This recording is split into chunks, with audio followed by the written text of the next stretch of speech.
온호견 태권도 TV 제34강 국회의원장 보궐선거에 따른 입장문을 말씀드리겠습니다. 오늘은 중부지방을 중심으로 큰 눈이 내렸습니다. 대통령 신년 기자회견도 오전에 있었고요. 20일은 대한인데 미 바이든 정부의 출범일을 앞두고 있습니다. 강인한 태권도 정신으로 코로나를 이겨내고 계시는 국내외 태권도 사범님 여러분, 그동안 안녕하셨습니까?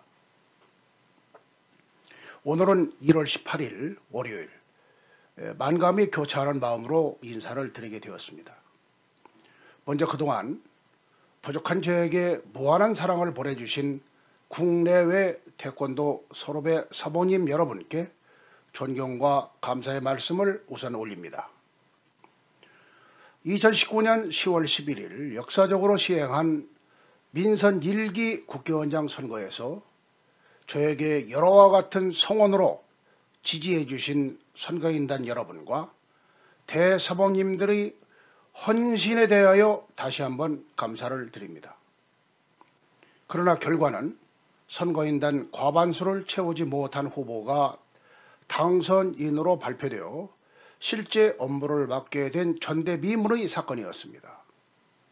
결국 부당한 원장 선출로 국회의원 정관을 몰락시켰다는 법원의 판단을 받게 했습니다. 그 이후 여러가지 행정착오 등을 거쳐서 오는 28일 원장 보궐선거를 시행하기로 공고하였습니다. 오늘이 바로 원장 후보 등록 마감일입니다. 저는 이번 보궐선거에 후보 등록을 하지 않고 백의 종군하여 국회의원 발전에 비력한 힘을 보태겠습니다. 저는 그동안 나름대로 최선을 다하려 했습니다마는 지나고 보니 많이 부족했습니다. 다시 우보천리의 정신으로 변화하는 시대의 위기를 기회로 삼는 핵심 역량을 쌓아나가겠습니다. 존경하는 국내 태권도 가족 여러분, 저는 다시 더 단단하고 커지겠습니다. 그리고 결코 뒷걸음질 치지 않겠습니다. 다시 뛰는 국회의원으로 변화를 주도하여 새로운 시대를 준비해야 한다는 사명을 결코 잊지 않겠습니다. 저에게 미국 제16대 대통령 에이브러함 링컨의 연설문을 보내주신 선배가 계십니다. 그 내용은 나무를 베는 데는 6시간이 주어진다면 나는 도끼를 가는데 4시간을 쓸 것이다 라는 신념의 메시지였습니다.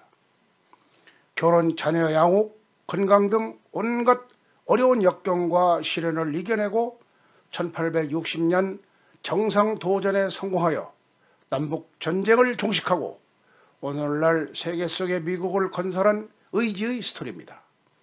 그렇습니다. 저 역시 많이 부족합니다. 그러나 다시 도끼의 칼을 갈고 갈아서 썩은 나무를 베고 영동구릉의 희망의 나무를 여러분과 함께 심도록 하겠습니다. 국회의원은 누가 뭐라 해도 국내외 태권도 사범님들의 행복을 위해 존대하는 전당입니다. 이번에 당선되시는 원장님께서는 국내외 태권도 사범님들이 태권도 사범이라는 직함을 자랑스러워할 수 있게 모든 지원을 아낌없이 해주시기 바랍니다. 나아가 태권도 가족들의 행복 정진을 위해서 분골쇄신 고민해 주실 것을 정중하게 청원드립니다. 벌써 코로나 시대에 사람이 우선입니다. 위한위리의 더 큰 전략으로 사범님들 용기를 잃지 마시기 바랍니다. 희망, 용기, 열정으로 변화에 대응하고 번영으로 나가야 하겠습니다. 저는 다시 대학과 어려운 농촌으로 돌아가 더 큰 성찰을 갖고 찾아뵙겠습니다. 그동안 저를 위해 여러 가지로 도와주신 선후배님들의 고마움을 결코 잊지 않겠습니다. 여러 가지로 부족한 점 다시 한번 큰 해량으로 양해해 주시고 지속적으로 가르침과 격려해 주실 것을 당부드립니다. 오늘 온호견 태권도 TV 제34강 국회의원장 보궐선거에 따른 입장을 말씀드렸습니다. 감사합니다.